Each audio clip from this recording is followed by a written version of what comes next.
2015, and it's got to be 420 somewhere in the world.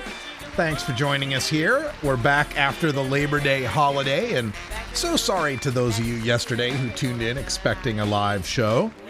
My apologies especially go out to Mason Tavert, who waited by the phone patiently expecting a live show. My bad, I forgot it was a holiday. We take all the federal holidays off here at 420 Radio because we deserve some time off from time to time. And I hope you had a good holiday. I know that our good friend Left Wing Larry had a good holiday as his Ohio State Buckeyes won their opening game.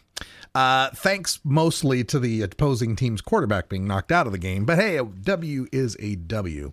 Coming up on the show today, we've got the aforementioned Mason Tavert, who was a mensch and agreed to reschedule for today. So at the end of the show today, 3:45, we'll have some time to talk to Mason Tavert. I want to talk to him about their pulling of that public use, that limited public use initiative they were pushing in Denver, Colorado. Shockingly, last week on Thursday, they pulled the initiative before the Friday deadline that it expected to make the ballot. And we'll ask Mason why they pulled that initiative and what they expect to gain in negotiations with the city and business leaders. We'll also get his take on Marijuana Policy Project and the Ohio initiative that is made the ballot for 2015, but has caused a lot of controversy within the marijuana reform movement. Also on the show today, we have an author joining us for our Reformers Reader segment. It's Robin Griggs Lawrence, and she's going to be here talking about the Cannabis Kitchen Cookbook. You can follow them on Twitter at Canna Cookbook on Twitter. So Robin will be joining us at past. Also on the show today, we'll have a mini radical rant entitled Who's Afraid of Ohio Legalization, where I collect the basic statements from the three major drug policy organizations on the Ohio Legalization Initiative, which is now known as Issue 3 on the 2015 Ohio ballot. We'll also go behind the headlines today to take a look at the country of Israel, where pain clinics are currently refusing Israelis who are seeking medical cannabis to treat their pain. We'll tell you why in this look at the international medical marijuana scene in the country that pretty much pioneered and still leads the world in medical marijuana research. But we'll start everything off with the 420 Radio News, and in the headlines today, we've got a decision from a state court of appeals in New Jersey about the legality of marijuana searches by cops. We've got an estimate of how much money would be made in Ohio if they were to legalize marijuana through Issue 3. We've got a study from the National Cancer Institute on cannabis users and bladder cancer. More good news for us. We've got a look at the city of Denver and an investigation by the Denver Post on pesticide use in marijuana products, and an update on the Smoke Buddy cart here in Portland, Oregon, where the man has been giving away weed on the city streets. That's right, Portland, Oregon can be a wonderful place to be sometimes. That's all coming up in Hour 1 of the Russ Belville Show. And then coming up in Hour 2, Toker Talk Radio will take your calls and discuss more of the marijuana headlines of the day. Stay tuned. The news is next, right after these messages from our sponsors. Please support our sponsors. They support us bringing this to you for free. You're tuned into the Russ Belville Show, the voice of the marijuana nation. 420 Radio, freeing your mind 24 hours a day. Hi, I'm Alex Rogers, producer of the 4th Oregon Medical Marijuana Business Conference, the OMMBC. There have been a lot of recent changes to Oregon cannabis laws. Recreational sales start October 1st, new licensing from the state, and changes to medical marijuana. Are you prepared? Join us at the downtown Portland Hilton September 12th and 13th with the industry's top cannabis business experts, political leaders, exhibitors, and nightly networking events. For more information, join us online or give us a call. The OMMBC. Be part of history.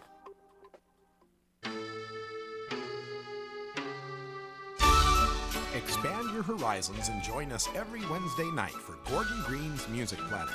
You'll hear an eclectic mix of music from all around the world. Catch the first show of the month for an intro to world music. It's Gordon Green's Music Planet, Wednesday night at 8 p.m. Pacific, with replays weekends at midnight on 420radio.org.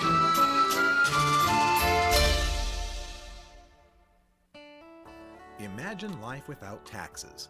Let New Era Certified Public Accountants, NewEraCPAs.com, handle your cannabis 280E and tax strategy. Get your business prepared with New Era CPA's Cannabis Finance Bootcamp. NewEraCPAs.com. With years of experience in the industry, we are one of the nation's leading accounting firms for growers, dispensaries, and ancillary companies from Washington to California. NewEraCPAs.com.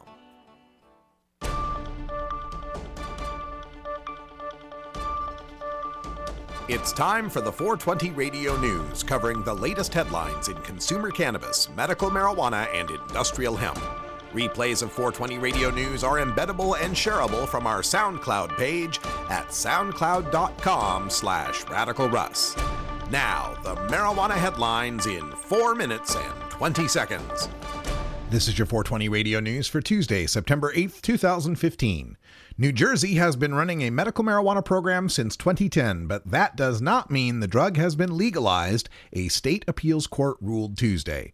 Police may still search people without a warrant when they detect the smell of marijuana, the appeals panel said in a ruling that is binding on all New Jersey trial courts. A 3-judge panel rejected an appeal filed by a South Jersey man who argued that, quote, possession of marijuana is no longer illegal in all instances, end quote, because the state opened the door to non-criminal uses of the drug by enacting the Compassionate Use Medical Marijuana Act in 2010. The state appeals court disagreed, noting that the medical marijuana program provides enrolled patients with an affirmative defense in case they are questioned by police or charged with a crime, but it does not curtail police's ability to search people when they smell marijuana on them, the court said. New Frontier, a year-old analytics firm in Washington, D.C. dedicated to studying the emerging green rush industry in legal marijuana, estimates the total retail sales of marijuana in Ohio will reach $1.8 billion by 2020 if Issue 3 is passed by voters this November. Analyst John Cagia said his sum is based on data from the 4 states with legal markets and the other 24 jurisdictions with medical marijuana programs. The legal markets, Cagia says, quote, are starting to normalize, which gives us greater confidence in our ability to say what we expect will happen in the new markets as they come online, end quote. Cagia notes that marijuana production capacity has increased and retail prices have started falling. Quote, the speed at which the prices are falling is faster than anyone had predicted, end quote. And in some areas of Colorado, prices have dropped by as much as 30% in the first half of 2015. Cannabis users were 45% less likely to contract bladder cancer than their more abstemious peers, according to the National Cancer Institute, a branch of the National Institutes for Health. The NCI study examined 82,050 men of different ages and socioeconomic backgrounds from 2002 to 2003, with the purpose of discovering any links between smoking tobacco and smoking marijuana and the risk of bladder cancer. Researchers followed up with the respondents 11 years later. Just over 40% of those surveyed said they had used marijuana, compared to 57% who said the same of tobacco. The report found that, quote, cannabis and cannabinoids may have benefits in treating the symptoms of cancer or the side effects of cancer therapies, end quote. Tobacco smokers were found to have higher rates of bladder cancer. The study was careful not to draw direct causation from the results. Nearly 6 months after the city of Denver began a crackdown on unapproved pesticides in marijuana products, a spot check by the Denver Post found that the chemicals were still being sold to consumers. 8 lab tests commissioned by the Post on recreational marijuana extracts purchased at 2 shops found most contain no pesticides that are not approved by the Colorado Department of Agriculture. But 2 tests on concentrated marijuana products sold at 1 store found levels of 3 pesticides the state says cannot be used to grow marijuana. Both items were manufactured by Mahatma Concentrates in Denver, which made its extracts from raw marijuana grown by Treatments Unlimited, which operates the Altitude shops in Denver. The level for one of the pesticides was 1,800 times the highest level Denver accepted when it quarantined marijuana plants earlier this year. The pesticides found were myclobutanil, imidacloprid, and avermectin. The owner of a mobile marijuana shop in Portland, Oregon, admits he's using a loophole to give pot away to people over the age of 21 who buy a container from his cart. Smoke Buddy has been operating for several weeks in different Portland neighborhoods. Customers who buy containers get weed for free. The Oregon Health Authority states that a marijuana facility must operate at a particular location to be registered, and any transfer of pot to or from a dispensary must take place at the registered address. But OHA officials said the Smoke Buddy cart doesn't fall under their watch.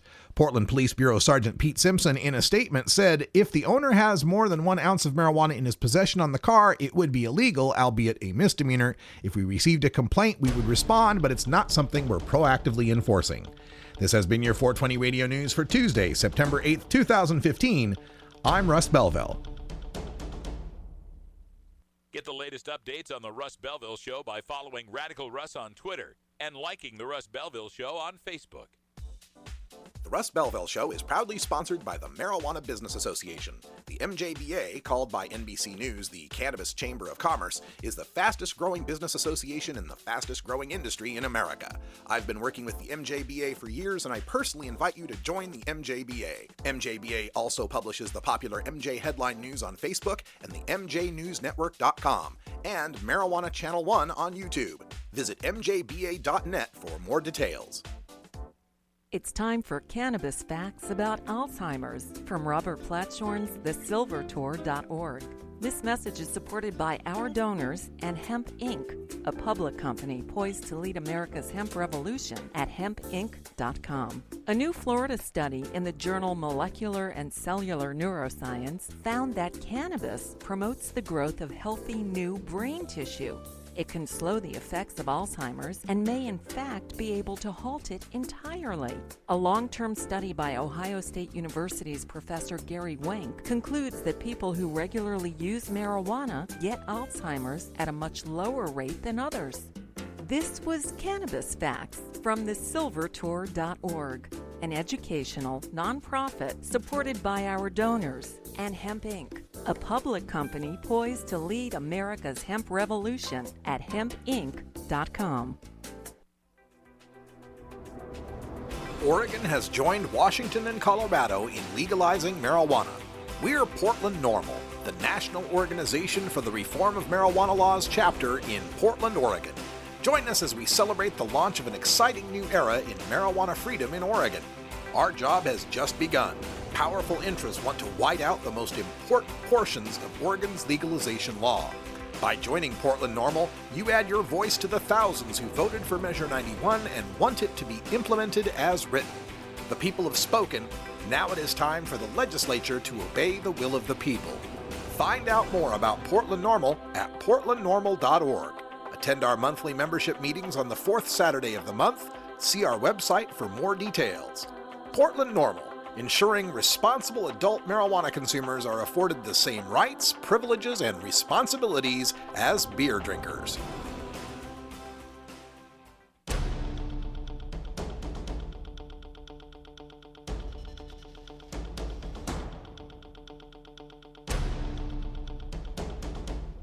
Today, in Behind the Headlines, we take a look at the country of Israel, where pain clinics there are refusing marijuana seekers. Now, Israel's been a world leader in medical marijuana, dating back to the discovery of THC in 1964 by Israeli researcher Dr. Raphael Mechoulam, all the way to today, where over 22,000 medical marijuana patients are currently registered with the government.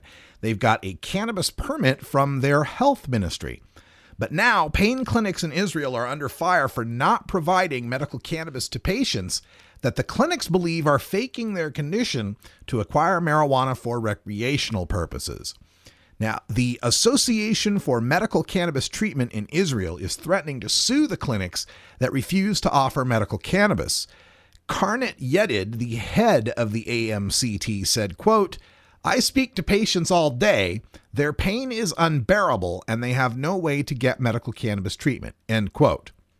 In order to get this cannabis permit from the health ministry in Israel for chronic pain, a patient must undergo treatment at a registered pain clinic for a year and exhaust all other methods of pain control, including the use of addictive hepatotoxic opioid painkillers, as well as risky surgical procedures.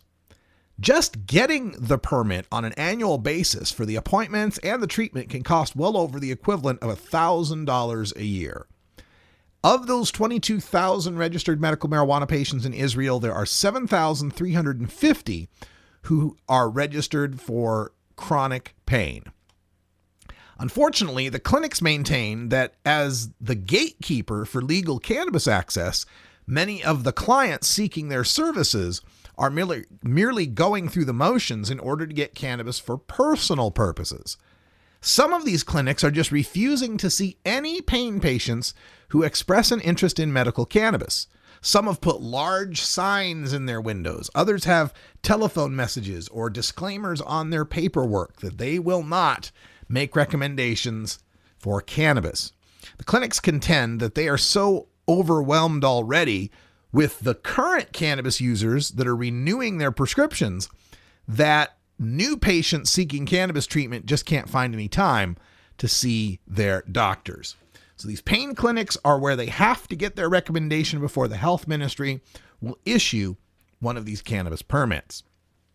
Now, the health ministry announced this summer that they'd be increasing the number of physicians authorized to recommend medical cannabis without having to have the patient certified through the medical cannabis unit of the health ministry.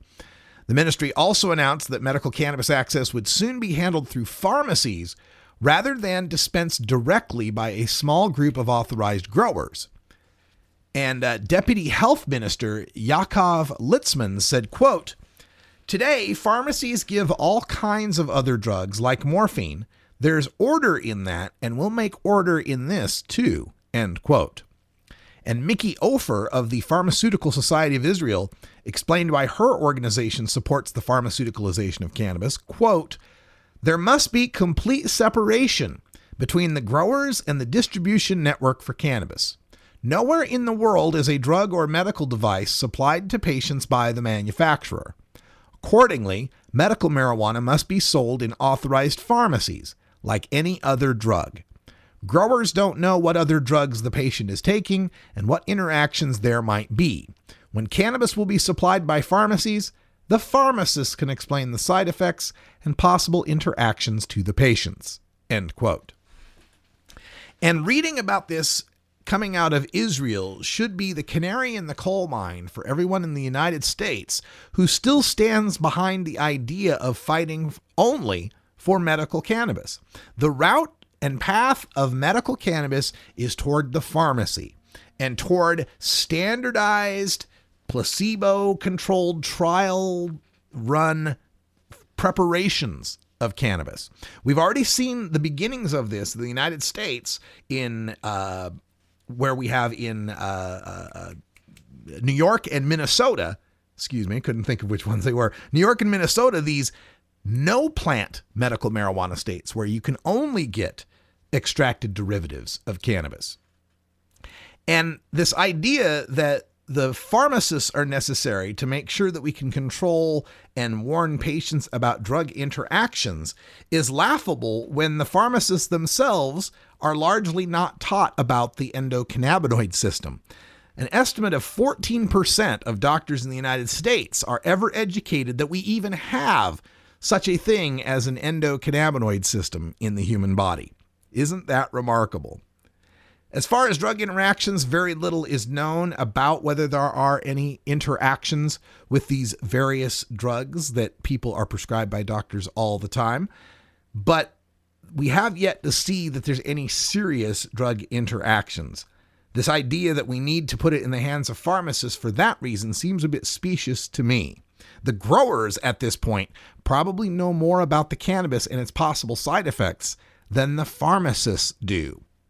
So keep an eye on Israel. They've got the longest experience, over 5 decades now, with medical marijuana.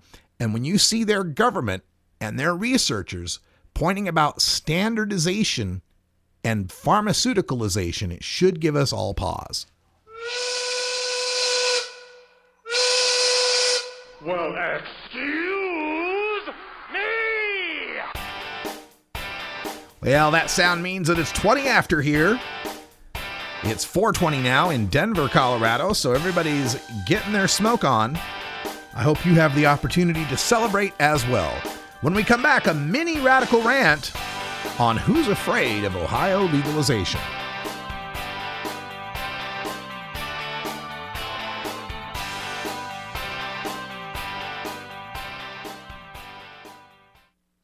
This is the Russ Belville Show. Get.buzz. .buzz is the internet platform that fuels community interest, excitement, and new experiences. .buzz is the premier online destination for internet users seeking the latest news on a variety of topics. .buzz appeals to groups active in blogging, communications, journalism, advertising, and marketing. .buzz offers registrants a stronger alternative to the shrinking namespace of existing top-level domain names, such as .com, .net, and .org. Get your name now at get.buzz. You're listening to 420 Radio.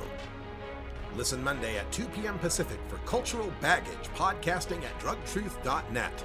Pioneering marijuana radio activist Dean Becker continues his illustrious career, interviewing reform luminaries on his Century of Lies and Cultural Baggage shows from Pacifica's KPFT in Houston. Check our online listings for Cultural Baggage with Dean Becker from drugtruth.net. The Fingerboard extension has fretted instruments to enhance your creativity. It has new and used guitars and banjos from beginning to high class. The Fingerboard extension has National Resophonic, Husson Dalton, Larrabee, Heritage and Recording King guitars, and Mike Ramsey, Wildwood, Gold Tone, and Recording King banjos. The Fingerboard extension also has drum stuff, used gear, and parts. Stop by the Fingerboard extension, downtown Corvallis, Oregon at 120 Northwest 2nd, or check out the inventory on the web at fingerboardextension.com and reverb.com.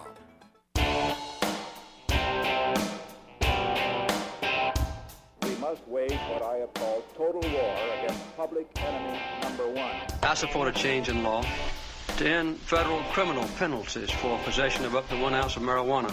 That marijuana, pot, grass, whatever you want to call it, is probably the most dangerous drug. Some think there won't be room for them in jail. We'll make room. I experimented with marijuana a time or two, and I didn't like it and didn't inhale. And one major responsibility is to encourage people to use less drugs. Entirely legitimate topic for debate. Radical Rant. Well, today in the rant, I want to talk a little bit about this Ohio Issue 3, the Responsible Ohio Amendment that's on the ballot. This last Thursday, I spoke to a reporter from Rolling Stone who was referred to me by Tom Angel of Marijuana Majority. The reporter is doing a story on the division within the drug reform community over this 2015 Ohio Marijuana Legalization Amendment. And it's true in that trying to pass this proposal has raised the ire of many supporters because of the 10 commercial cannabis cultivation sites that go to the 10 investor groups. So I want to take a look at what the leaders in the various marijuana groups have had to say about Ohio's legalization initiative. I was at the International Cannabis Business Conference in San Francisco when Drug Policy Alliance head Ethan Nadelman weighed in on the Ohio initiative. He said, quote, "This thing sticks in my craw. 10 business interests are going to dominate this thing? How much longer do we all as activists have a chance to actually influence the shape of this thing? What we've unleashed now is for-profit interests, big business interests with no connection to this movement that are lining up to see what they're going to do about marijuana reform. People in government? They're going to want the oligopoly too. From their perspective, the fewer number of providers, growers, and distributors, the more big, above-ground, legally regulated interests you have, the easier it is to regulate." End quote. Last month, I had a chance at Seattle Hemp Fest to sit down with NORML's founder and current legal counsel, Keith Stropp, on how NORML views the Ohio initiative. He said, quote, "At NORML, we honestly thought long and hard. Since it's not a perfect, I don't like the idea that these rich people get a special advantage. But when we analyzed it, we realized we are a single issue organization. We're about legalizing marijuana, and the two things we most care about are stop arresting smokers, which this proposal does. The second is we want to legally establish a regulated market where we can buy our marijuana from a safe and secure environment. This initiative provides that. So we decided it is not our responsibility to get into a fight about who gets rich off of marijuana. Somebody's getting rich off of marijuana in every state where it's legalized, even in those states where it is only legalized for medical use. I'm not saying those fights aren't important, but they shouldn't get in the way of stopping the arrest of smokers. National NORML will almost certainly be endorsing the Ohio Initiative. And this weekend, the normal board of directors met here in Portland, Oregon, and I had a chance to ask the chairman of the board, Dr. Mitch Earlywine, how the vote went. And I didn't get a number on how the vote went as far as for and against. But in an email, Dr. Mitch said, quote, "The board endorsed the Ohio Initiative with reservation. We always want to do anything we can to help ensure access to medical cannabis for those who need it, as well as the elimination of criminal penalties for anyone who owns a plant. That said, legal scholars on the board emphasize that other states have reached these goals without some of the drawbacks of the Ohio proposal. It's not the bill we would have written." End quote. The Ohio Legalization Initiative is all but invisible on the Marijuana Policy Project's website. On their state issues page for Ohio, all they write is, quote, "They encourage voters in Ohio to consider their options and decide for themselves which measure they wish to support," end quote, without mentioning any measures on the ballot or any measures proposed for the ballot. MPP did issue a post on their blog in August when Ohio's legalization made the ballot, noting that it would be, quote, "the first state to legalize without first having a medical marijuana program and the first state east of the Mississippi to replace marijuana prohibition with regulation," end quote.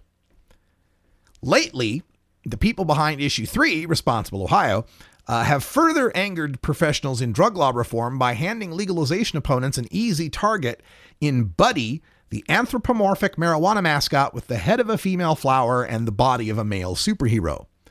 They just handed Kevin Sabet his Joe Camel of marijuana on a silver platter, one professional member recently remarked.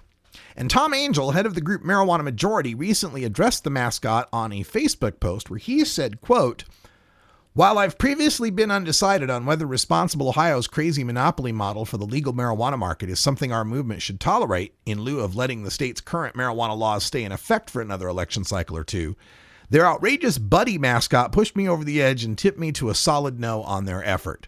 If their cartel campaigns for legalization so irresponsibly and in a way that positions our side as easily vulnerable to attacks about appealing to kids, how can these people be trusted to manage the industry responsibly after legalization? I don't believe they can." End quote. Personally, for me, I still can never support the status quo of marijuana prohibition.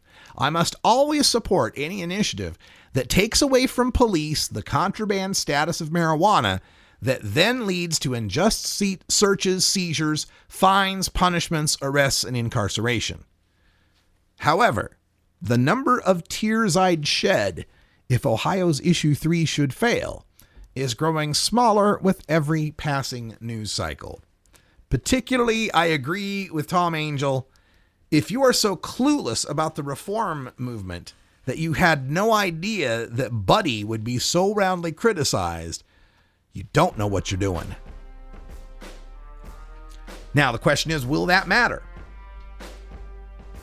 Some of us in marijuana reform who may not like some of the parts of Responsible Ohio, why, those might be the parts that swing voters do like. Maybe they like the idea that there's only 10 grows that have to be regulated and inspected. We'll see how it turns out. When we come back, we'll check in with the Reformer's Reader. We've got Robin Griggs Lawrence coming on the line, author of the Cannabis Kitchen Cookbook.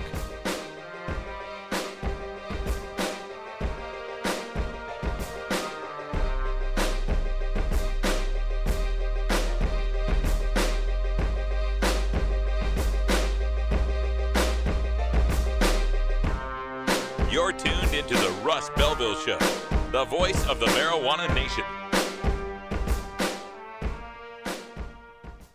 The Russ Belville Show, the National Wildlife Refuge for marijuana unicorns. At Herbie's Cannabis Seeds, we pride ourselves on bringing you the best quality seeds from the world's most respected cannabis seed producers, all at the lowest online prices. You can find Herbie's seeds at herbiesheadshop.com. All cannabis seeds are sold as souvenirs and as a means of preserving cannabis genetics. Herbie's Seeds in no way intends to condone, promote, or incite the use of illegal or controlled substances. We strongly urge all prospective customers to check their national laws prior to placing an order. Herbie's Seeds at herbiesheadshop.com. Proud sponsors of the Russ Belville Show and 420 Radio. NORMAL stands for Responsible Adult Cannabis Use.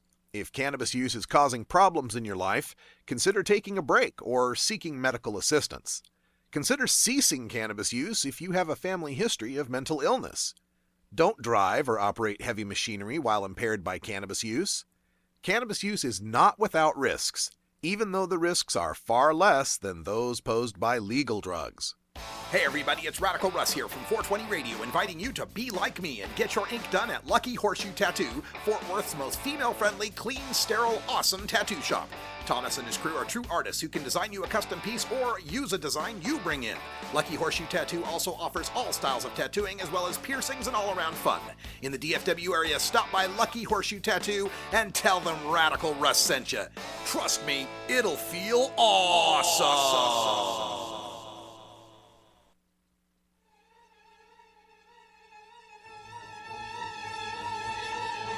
The best weapon you can have in the Prohibition War is your mind. Fill your head with the knowledge you need by checking out this latest entry in the Russ Belville Show's Reformer's Reader. Welcome back, everyone. Today in the Reformer's Reader, we take a look at a great new cannabis cookbook entitled The Cannabis Kitchen Cookbook. Very appropriate title. And our author, Robin Griggs Lawrence, is on the line. Robin, welcome to the show. Thank you. Thanks for being here. Thanks for having me. I'm so glad to have you here. And the Cannabis Kitchen Cookbook, it's available now, correct? It is. It's not available. It's in bookstores September 15th, but it is actually available online at all the majors for, you can get it today. Oh, fantastic. All right. So we're a week out from the official bookstore release, but you can get it online in advance, basically. That is the story. Okay. So tell us a little bit about the Cannabis Kitchen Cookbook as far as how big is it, first of all? How much are we looking at reading through? And how does it differ from other cannabis cookbooks out there? Well, the first thing, there are more than 100 recipes, kind of well more than 100 recipes. It's a 325-page book. Oh, wow. It's a hardback, it's a substantial book. The reason I wrote this was because I have two favorite cookbooks in my repertoire. They're Joy of Cooking and the old Better Homes and Gardens, Joy, cookbook. And I needed something that had everything from how to select product to how to understand the difference between the different strains and cultivars, how to make the tinctures, and also wanted to give some good background on the plant itself and its use as a culinary herb. So basically what I did is found 12 chefs, a mixologist who helped me with the cocktail section, a grower who really helped me get it right as far as the plant itself and choosing and processing and growing it, an ethnobotanist who taught me the history, really gave some of the QC history of this plant to include in there. So it really is, what I really tried to put together is a compendium of the knowledge that's out there from chefs who have been working with this plant for decades, really. So it's really a collective of their knowledge and their wisdom that they so generously shared. Well, you caught my attention when you said cocktails. You have cannabis cocktails in this book? That's one of my favorite sections. It's very fun, yes. So we have a whole section on infused cocktails. And I worked with a mixologist and bartender who owns a bar in Amherst, Massachusetts, just a fantastic, really understands how the cannabis works, with different types of alcohol. My favorite is infused green chartreuse, which is already a very herby or herbaceous kind of drink that when you add the cannabis to it, it's just like, woo, spectacular. And these are very potent, and you can only have one. Wow. All right. So we've got cannabis, we've got cocktails. Some of the typical stuff that we find in culinary cannabis are Rice Krispie treats and brownies and cookies and so forth. Those, we do have one brownie recipe in there, but it has, green tea and hemp and goji berries, and it's kind of your superfood type of brownie. So what we really tried to do here is for people who can't or don't want to or just want to limit the amount of sweets, we have a great sweet snack section and we have a great dessert section, but we also have breakfast and breakfast beverages and, lunch, dinner, entrees, cocktails, appetizers. So really something for every single part of the day, so that you can, and it's all very, very nutritious. So I worked with a superfood chef and an organic only, seed to table chef and a paleo chef, and so these are all chefs who are very, very concerned with the health of the food. And one of my favorite quotes from the book is from Scott Dura, who is an award-winning restaurateur here in Denver, and also a cannabis cooking instructor, and just opened a dispensary and grow. And he says, cannabis is a helping, healing herb, but it can only be that in the company of helping, healing food. And that's really the point here. These are healthy recipes. That's really good to hear. And plant. You're in Denver, so you get a lot of opportunity to interface with the community there. Here in Portland, Oregon, we've got quite a foodie community, and yes, you do. I can't drive 3 blocks without seeing a vegan place or a gluten-free place. Do you have recipes like that for the special diet folks? Definitely. So definitely we've got some vegan. We included gluten-free, of course, because so many people are looking for that these days. One of the chefs is paleo, so her recipes are very, protein-rich and, very no carb. So, basically we just, you think about all of the different dietary considerations that people have, and we really tried to provide something for everybody. But at the same time, it also had to be delicious. So, there was some discernment there as far as, delicious and meeting dietary restrictions. Sure. And speaking of delicious, one of the complaints that people will make about marijuana foods is that they taste like marijuana. What tips do you give people in the book as far as making infused foods that don't come off tasting like alfalfa or hay or whatever else people have said? Which is, I think, and part of that was back in the day when people just didn't have the methods and techniques down to really play with the flavor. And so it's kind of like, hey, throw some wheat in your brownies and see how it's that. Yeah. And, that didn't work out.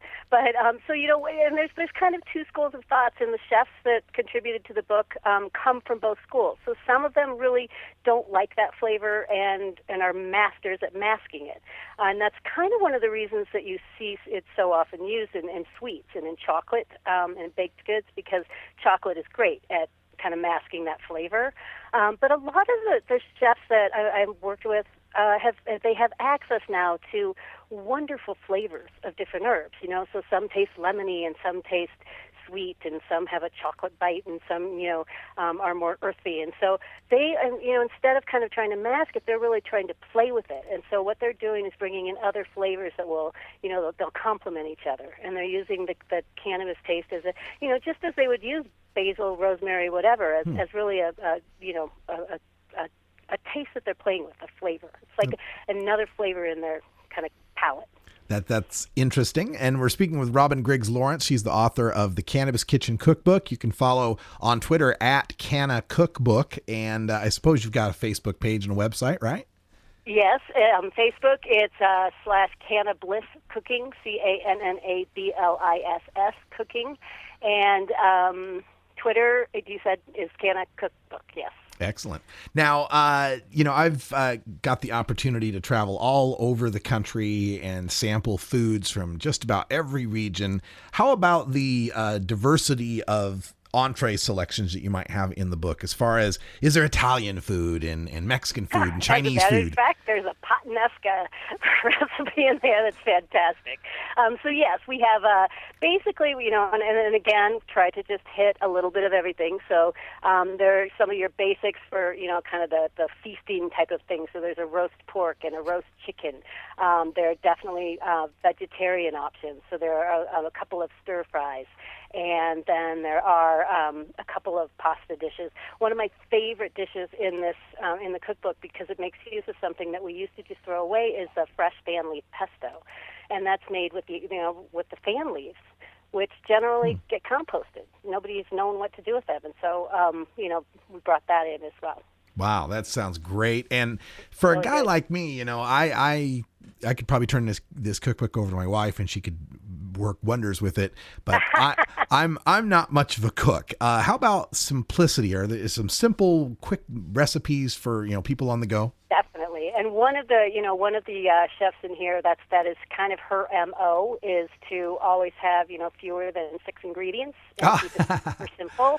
And another, good thing here is if you can master the infusion, right? If you can figure out how to get your butter or your oil or your milk infused, you can use that in all sorts of different ways, right? So if you could just put a little butter on your toast in the morning, or a little infused cream into your coffee, you don't actually have to make a whole meal. Yeah, just make it an additive to other things Exactly. that you already enjoy. Yep. Now, Which is a nice way to do it anyway, because then people have kind of control of their own destiny. Mm-hmm. So a lot of the chefs suggested, making a dressing that's on the side so people can decide how much or how little or whether they want it or not, which is a good idea because overdosing, as we know, can be a problem, and there's a whole chapter about that in there. Really? Tell folks about that a little bit, because I've had that experience. It's not pleasant. So have I, and you only want to have it once. Yeah. It's super, super important. And, in Colorado, we've been saying for years, start low, go slow. And that's probably the biggest criticism that, people have had on these edibles is that, all of a sudden you've eaten too much, right? Mm-hmm. So there's a whole chapter on how to prevent that from happening, how to really figure out what the correct dosage is for you, and also what to do if you do eat too much, because when it happens to you, you think you're dying. So, I wanted to make sure to include some tips on what to do if you have eaten too much. You won't die, but you just probably won't.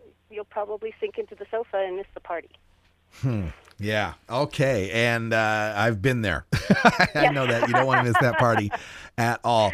The book is The Cannabis Kitchen Cookbook. Robin Griggs Lawrence is our author. And is this your first foray into publishing, or have you written other books? No, I wrote actually 3 other books on completely different topics.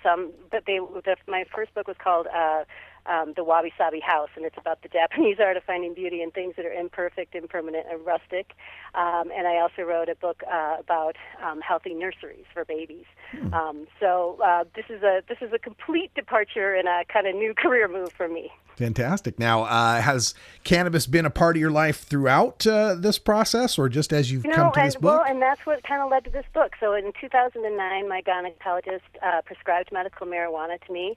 I had been raising kids. It just hadn't been part of my world for, really since college.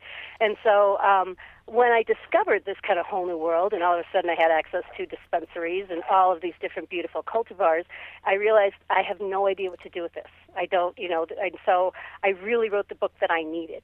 And so that's kind of what pushed this whole thing was I needed to know this stuff, and I figured if I did, there were probably other volleyball moms and dads and people out there like me who did as well. Yeah. Well, I'm glad you've come to it from that perspective, because there's a lot of people who are getting back into this after, raising kids and the kids leaving the house, and want to make sure that they're starting with the right information and that they understand things like decarboxylation and going slow and so forth. I'd never heard of that before. And they also need to, and they need to understand, it used to be probably for most of us back in the day, whatever you got, whatever you could take in college, and it wasn't what we're getting now.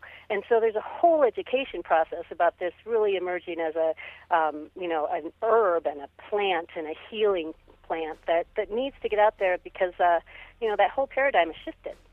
Absolutely right. Well, Robin Griggs Lawrence, author of The Cannabis Kitchen Cookbook. Follow them on Twitter at Canna Cookbook.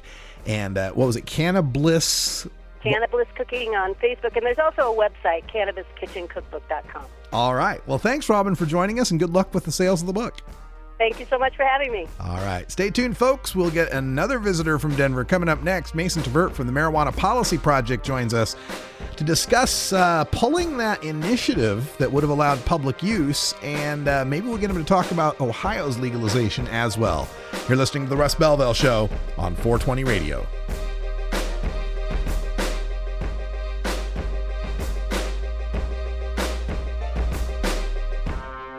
You're tuned into the Russ Belville Show, the voice of the marijuana nation. Marijuana is not addictive, but listening to the Russ Belville Show is. This is Radical Russ encouraging you to take a look at the Weed Blog every day. Johnny Green and the staff at the Weed Blog are on top of all the latest developments in the fight to end marijuana prohibition nationwide. You can even get the Weed Blog on your smartphone by installing the Weed Blog app for iPhone and Android. It's about weed. It's on the Weed blog, including my original writing. So don't delay. Read the Weed blog today.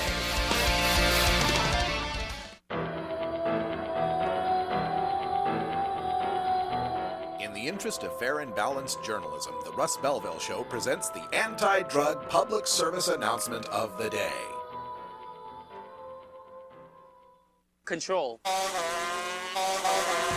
In this sport, you have to have control.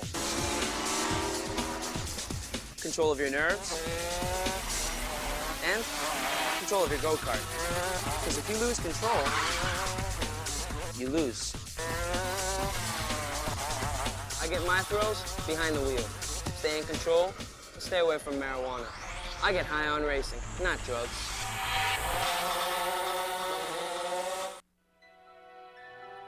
This has been the anti-drug public service announcement of the day.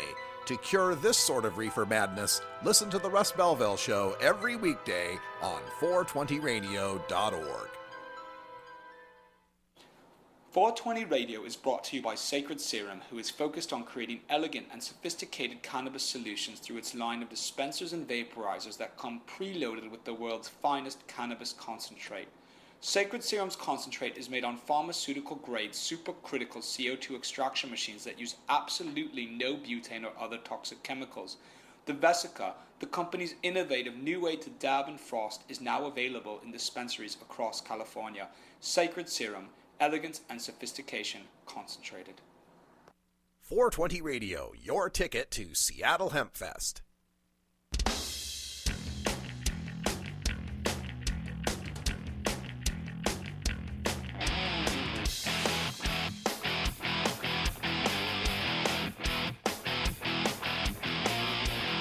Activism begins with ACT. The Russ Belville Show features the stories of hardworking grassroots activists working for an end to prohibition in today's activist agenda. Welcome back, everybody. Today in the Activist Agenda, we're joined on the telephone by Mason Tvert from the Marijuana Policy Project, as well as the successful Amendment 64 campaign to legalize marijuana in Colorado. Mason, welcome back to the show. Thank you for having me, Russ. I'm so glad you could join us because there was a news story last Thursday that caught my attention. It really surprised me, and it had to do with the limited public use initiative you guys had proposed. Both you and Brian Vicente had proposed this initiative that would address the glaring deficiency, not just in Denver, but everywhere marijuana has been legalized, and that is no legal place for us to congregate and use cannabis, especially out-of-town tourists. The news on Thursday was that you'd pulled the initiative despite having twice the number of signatures you needed to qualify and what looked to be a good chance of passing the initiative. So we just wanted to clarify why pull the initiative at this time and where do you go from here? Yeah, absolutely. Well, you know, this news should come as a eye-opener, not because it seems like a negative thing, but because it seems so overwhelmingly positive.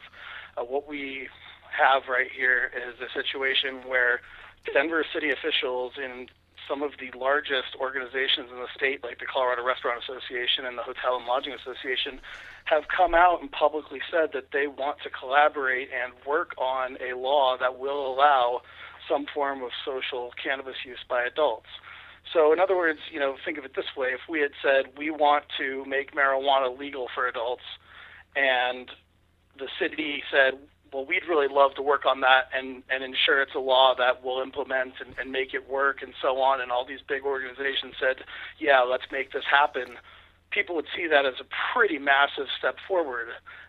You know, keep in mind, we've run a couple initiatives in the city of Denver here that were successful to make marijuana possession legal, to make it the lowest priority, where the city the entire time was kicking and screaming and saying it would be against it, and then ultimately refused to implement.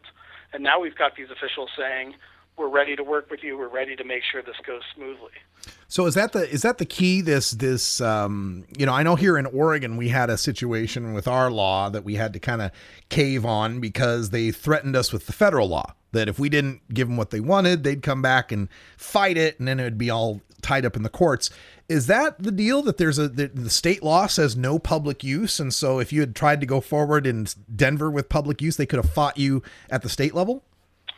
Well, the city had come out and said that it was against the state law, although we would disagree. And in fact, the reason that we were even running this is because currently Denver city law violates the state's laws. So what Amendment 64 says, and keep in mind Amendment 64 is a constitutional amendment, unlike like Washington State where it was done statutorily.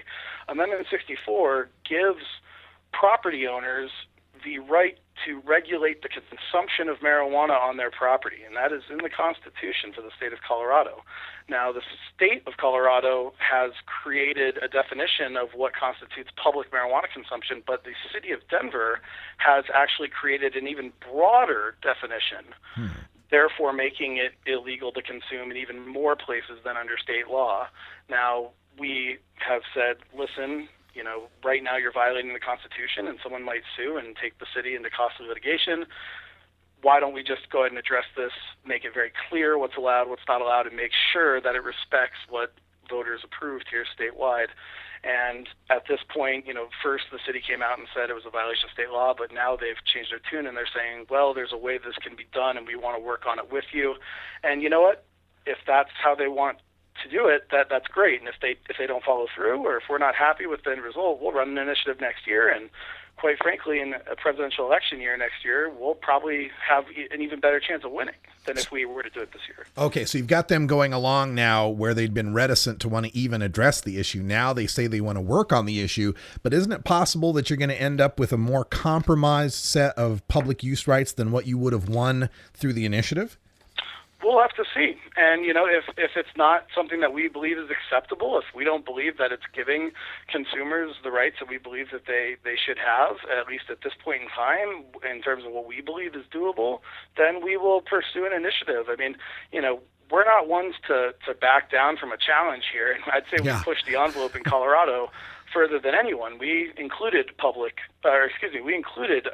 home cultivation when the folks in Washington didn't. We brought forward an initiative for public consumption in private establishments when no one else was doing anything like that. And we've been very, very insistent that adults who use cannabis be treated similarly to those that use alcohol. Now, can we guarantee that the city's going to come back and say, well, we are going to completely allow marijuana in every possible location where alcohol use is allowed? I don't know. I doubt that they will be so inclined, but if they come back and say that they want it to be so overly limited that we feel it's not treating adults fairly who choose to use marijuana, then we'll move forward with an initiative. If they come back and they have a thoughtful a proposal they're willing to work with us on, then great. Not to speculate too much, but if their proposal is that marijuana can only be at places where alcohol is not, would that trigger moving forward with the initiative? It would probably take some strong consideration. It would really depend on the extent to which that's the case. You know, where would it be allowed? Where wouldn't it be allowed? What would the circumstances be? What type of licensing and rules? There's so many issues here in terms of, you know, how will these businesses be allowed to operate? How will they be licensed? How will they be regulated? What we had proposed was that businesses who allow on-site alcohol use are already being subjected to regulations. They already have to follow, restrictions on where they can be located and when they're allowed to operate and so on. And we wanted that to simply guide businesses that chose to allow adults to also use marijuana. They may come back and say, well, you know, that can't be the case. There needs to be some specific guidance on allowing marijuana consumption. Or they could come back and say, well, we don't want them to be mixed at all. Now, we very much believe that adults who use marijuana should be able to associate, socially with adults who use alcohol. We do not want a separate but equal proposal, and that's why what we brought forward was not cannabis-only clubs, which we received some flack from, including from some folks in the marijuana policy reform world who, quite frankly, it was surprising to hear them say that they felt that marijuana users should be treated differently and should be separated. And yeah, I got to tell you, that's not what we want. I was shocked by that too, and I'm glad to hear that you're rejecting the idea of separate but equal accommodations. That's never a good idea in American policy. Now, Mason, you did have a detractor who showed, maybe detractor's not the right word, but a critic who showed up at your press conference claiming $18,000 to $20,000 of taxpayer money went toward this initiative that now has been pulled. Anything you want to say about that? Yeah, it was really kind of an odd and unfortunate situation. We don't really know exactly what happened here because the clerk's office had a representative basically show up where our news conference was going to be taking place just to let the media know that they spent $18,000 to $20,000 in counting the signatures for this initiative, which is quite frankly irrelevant. For one thing, that's their job. That's what we pay for. We have an initiative process, and when people submit a petition, you count the signatures. But for them to in any way suggest that we should not have done this or that we should have worked with the city first is really misleading, because we have wanted this to occur for quite some time. We've tried to get the city to take action for 18 months.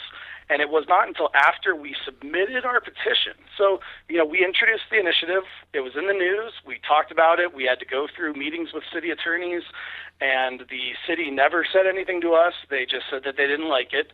And it was not until we turned our petition in and proved that we had far more than enough signatures needed that we started hearing from officials saying, well, why don't we talk about possibly collaborating and putting something together? So, honestly, I don't know. I don't think it's been confirmed that the city had to spend that amount of money, but if they did, then apparently that's the cost of getting your city to do something that the people want it to do in the city of Denver. Yeah, exactly. That's the way I would take it as well, is that the taxpayer money was squandered by the city not responding to the taxpayers in the first place. I mean, keep in mind, we had to raise money, so we had supporters who were donating. I mean, there's no organization funding this. So, I work for the Marijuana Policy Project, but this was not an MPP project. Mm-hmm. I was actually prepared to take 2 months of unpaid leave to run this campaign. Wow. And,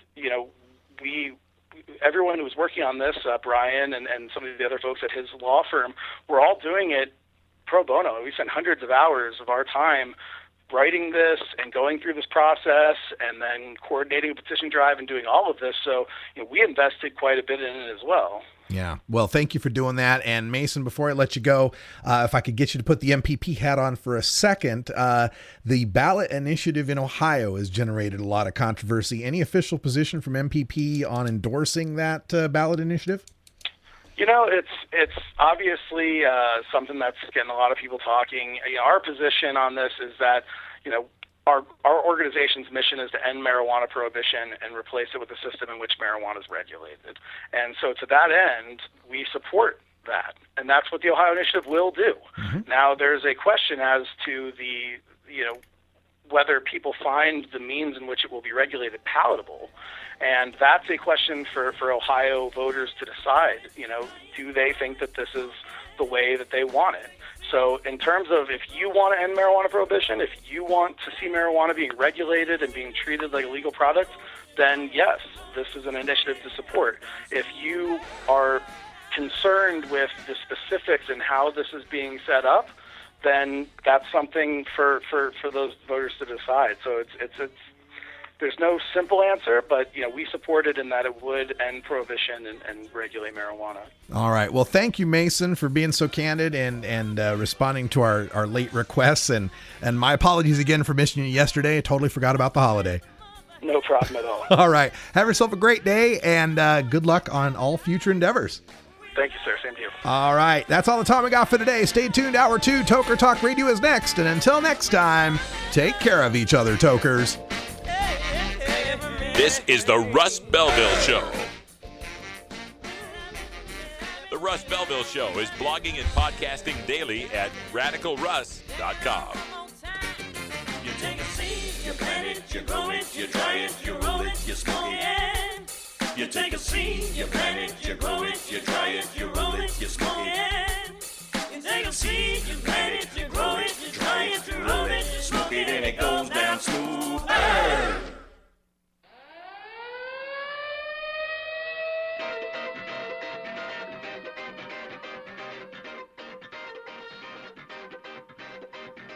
Hey, bud.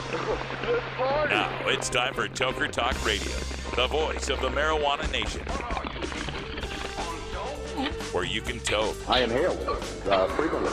Or you can talk. I experimented with marijuana and didn't inhale. Or you can toke and talk. To end federal criminal penalties for possession of up to 1 ounce of marijuana. While we talk about toke on Toker Talk Radio. So, by the way, when it comes to pot, if you're 40 years old, you live in a log cabin in Oregon, you got 12 giant pot plants in your backyard, have a ball. Live from beautiful Portland, Oregon at Rolla J Studios.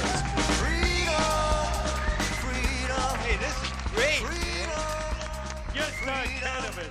Plus your calls live at 971-533-7111. They're walking on their pants with their cap on backwards, listening to Enema Man and Snoopy Poop Dog. What's to keep somebody from getting all potted up on weed and then getting behind the wheel? Gateway theory doesn't work. It's a reality. Holland, is it real? Don't tease me.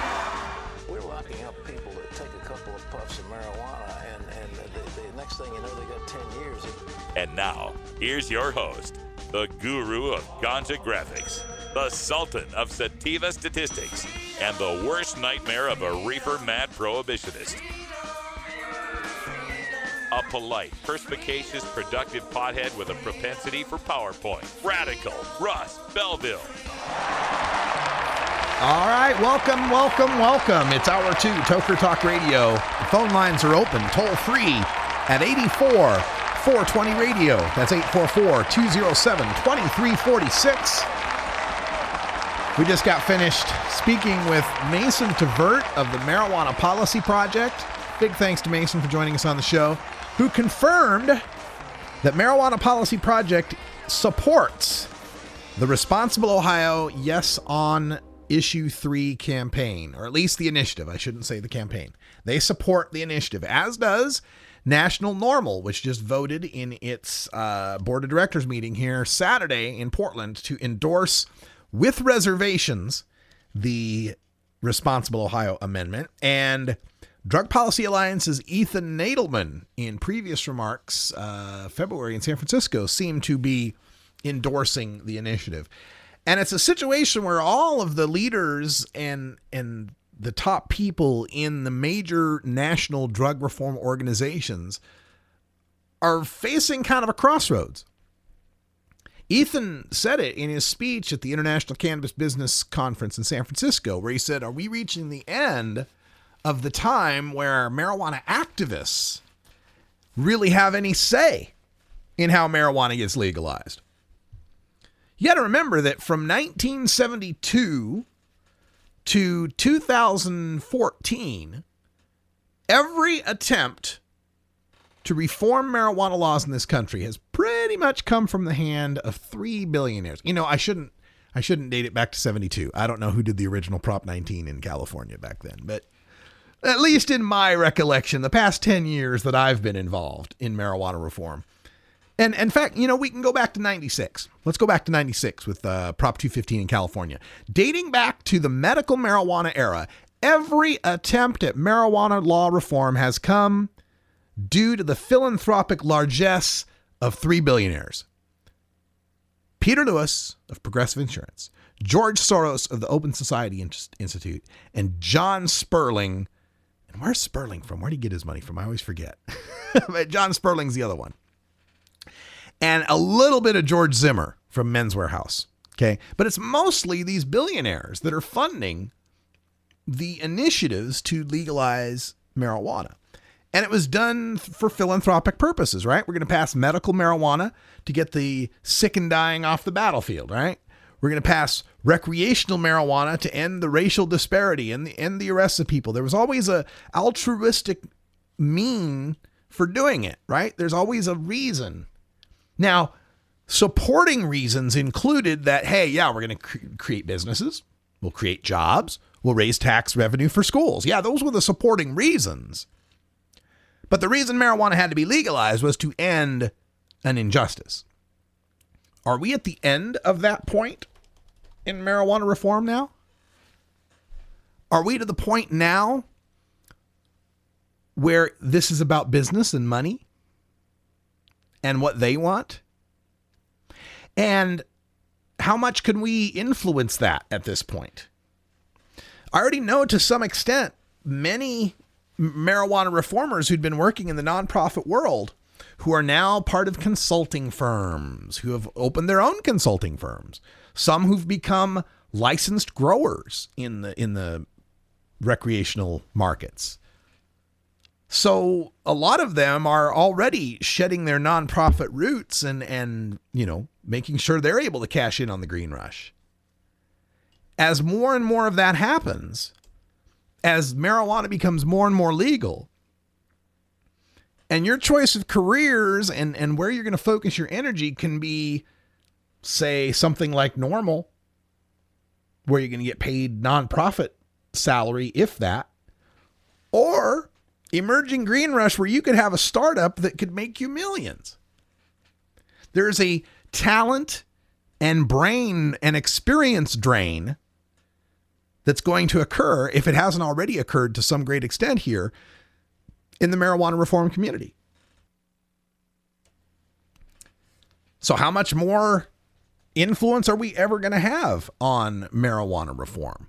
Those of us in it for the right reasons, right? In it for the civil liberties reasons and the medical reasons and the spiritual reasons. Is it really even going to matter what we think? As marijuana becomes more and more legal, it just becomes more and more a business interest. And Mason brought up another point about public use and whether or not we end up segregated into separate but equal accommodations. And I was really glad to hear him say that.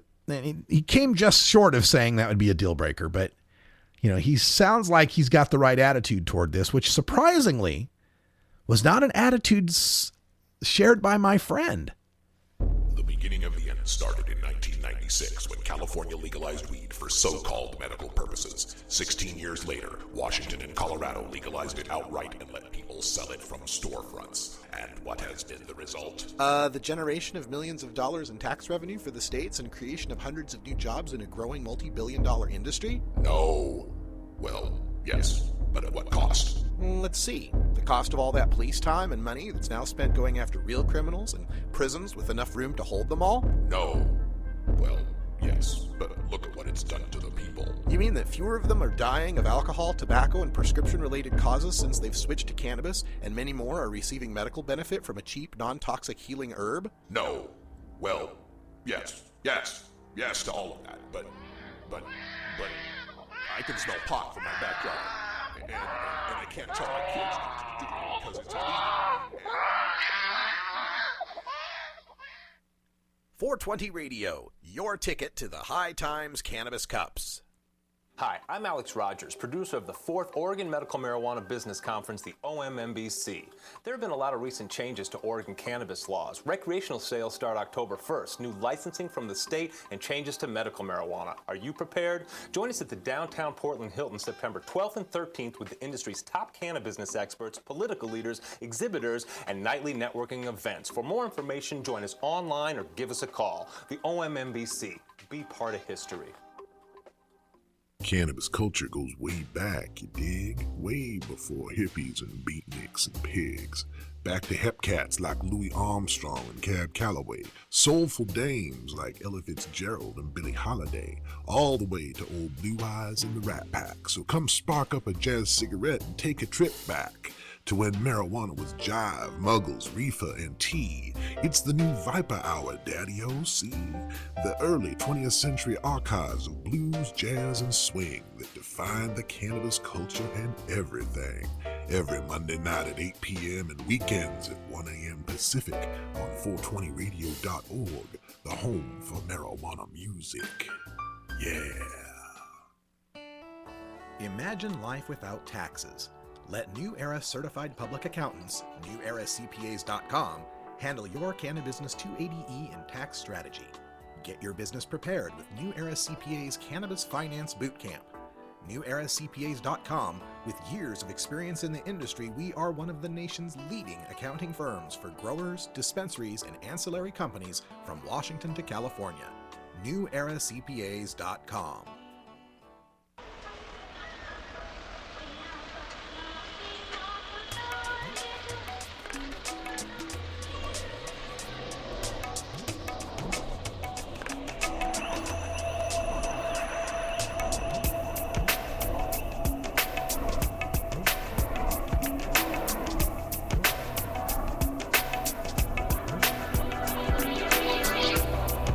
Music from Phobos there. That's Elixir for Sunsets.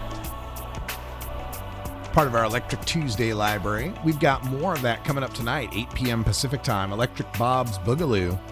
1 hour of non-stop house electronic music mix. Check that out. We'll give you a little preview coming up at 20 after in our Electric Tuesday Daily Toker Tunes. So stay tuned.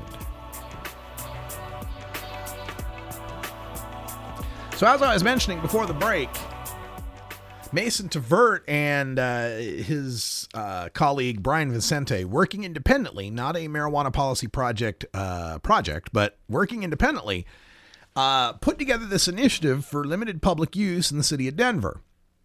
And you got to understand that working in Colorado, unlike the other 3 legalized marijuana states, in Colorado it's a constitutional amendment. So we're talking about people's constitutional right to be able to use marijuana.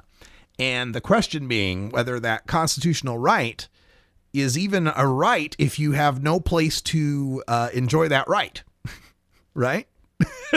Like if you live in Colorado, you can smoke pot in your house if you own your house. But landlords can prevent renters from smoking in their house. And Section 8 housing recipients, people with federal housing assistance, can't smoke in their house. And tourists who come to Colorado can't smoke in their hotel rooms. There's no public place they're allowed to go smoke. So is it a right if it's something that can only be enjoyed by homeowners? Well, I would argue it's not. It's not a right. It then becomes a privilege. So Mason and Brian put together this limited public use initiative that they gathered more than twice the signatures for, and that has forced the hand of the city of Denver and their political leaders to recognize that if they don't work with Mason and Brian, they could end up losing an initiative at the polls that would grant very wide rights to public use in Denver. So perhaps they realized that working with Mason and Brian, they could craft a compromise that would be amenable to both sides. And my fear when I first heard this was, well, wait a minute, if you could win with the initiative, why would you give up ground and negotiate a compromise that will be worse than what your initiative would give you? Well, Mason's got a good point. Just because you pull one initiative doesn't mean you couldn't do another one later. And so I think the city of Denver has recognized that they can't go into this unless they're negotiating in good faith, because they'll lose at the ballot box. So it's in their best interest to work this out to some reasonable compromise.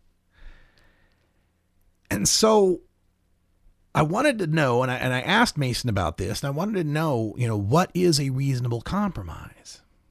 What becomes a reasonable compromise when we're talking about whether or not we can smoke marijuana in a place? Now, to me, the reasonable compromise is that if we got a place that's set up for me to smoke a cigar, that's a place I can smoke pot. That's where I'd start. That's where it should be. That's what I'd hope we'd win at the end of this. If a place is allowing tobacco smoking, it must allow cannabis smoking. That seems only fair to me. But there's a lot of people who make the argument that cannabis ought to be kept separate from alcohol. Now, part of that's a scientific argument in that your impairment under the influence of alcohol is greatly exacerbated if you add cannabis to the mix. People that drink are like a 13 times greater risk for crash on the roads, but you add pot to that, drinking and toking is like a 24 times risk. So I understand that argument. I understand. But if we're setting the bar as to whether or not things should be allowed together based on how their interaction might cause a problem, well, then we're going to have to prevent anyone who's on any sort of cold medications from traveling to any bars, because you mix those antihistamines with alcohol and it's far, far worse, right? See, to me, the question isn't about how much risk, so much as it about people's equal rights. And the fact that we've recognized there is a risk and we're willing to live with that risk. So if we're willing to live with the risk of people driving their cars to bars and in consuming alcohol and then trusting them not to get behind the wheel, then we've already accepted that someone might violate our trust in getting behind the wheel too impaired. So what difference does it make if they violated our trust on one substance or on two? Do you follow? We've already come up with this idea as a society that we're going to trust you, adult, to go to the bar, consume a drug, monitor your own impairment on that drug, and on your own recognizance, decide whether or not you're going to drive. How does adding marijuana to that make that decision any different? Make that level of trust any different? It doesn't. It doesn't at all. If you were going to violate my trust and get behind the wheel drunk, then you're going to violate my trust and get behind the wheel high and drunk. It's not going to change whether or not you violate my trust. So are we saying that we can't have marijuana and alcohol at the same place because then the people will become less trustworthy? Or is it because we accept there will be a certain number of untrustworthy people and the risk they will present to us is that much greater? Because the latter is the argument being made by people who say they should be separate. Now, one of those people who has argued for the separation, and this is what Mason was referring to obliquely in our interview, was Keith Stropp, writing on the Normal board. Keith Stropp, my friend Keith Stropp from Normal, my mentor, writing on the Normal blog what a big mistake it was to drop the marijuana initiative in Denver, and how there shouldn't be marijuana where alcohol can be served. And that just really shocked me to hear that coming, or to read that coming from Keith. Knowing how many events we've done together where both alcohol and marijuana was served, you know, it just shocks me. And I wonder if, you know, sometimes I think maybe Keith may be worried about that backlash. I know I am. I'm worried about the potential for backlash too. But I think he was really off base in that editorial, criticizing Mason and Brian on their initiative. As Mason put it, you know, we had a situation where the city of Denver was wholeheartedly opposed to any sort of public use, and now through the threat of the initiative process are willing to sit down and discuss it in good faith. That's a win. That's succeeding in politics. And I don't want to be in a situation where marijuana consumers are treated separate but equal. And this stance of Keith's being against alcohol bars having marijuana kind of reminds me of some of the older activists in the LGBT movement circa 2005, 2006, who argued that pushing for gay marriage equality was, don't push so hard to gay marriage equality, let's just get civil unions first. And for some of the same reasoning, right? That maybe we shouldn't go so far. Maybe there'll be a backlash. It'll turn people off. Let's get something politically winnable. And I'm guilty of that incrementalism too, talking about various legalization initiatives that don't go as far as I'd like, but saying, hey, any move forward's a move forward. So if the question is, you've got no public access to use marijuana whatsoever, and the only alternative is marijuana only lounges, well then yeah, I'm going to take that. Just like if the only alternative in Oregon in 2006 was civil unions, I would have taken that too. But we need to understand that that's not the end point. Just like, you know, segregation and Jim Crow wasn't the end point of civil rights. It was a step that was taken, but it too was discriminatory. Where'd you learn that, Cheech? Drug school. Yeah, maybe. But to me, separate but equal is never a good policy solution. I want to be able to hang out at the bars with the drinkers and the smokers, enjoying the live music, flirting with the pretty girls, whatever else is that goes on at these places. I don't know because I never go. But No separate but equal for me. Thanks. It's 4:20. Enjoy yourselves. We'll be right back. 420 Radio, turning red states and blue states green.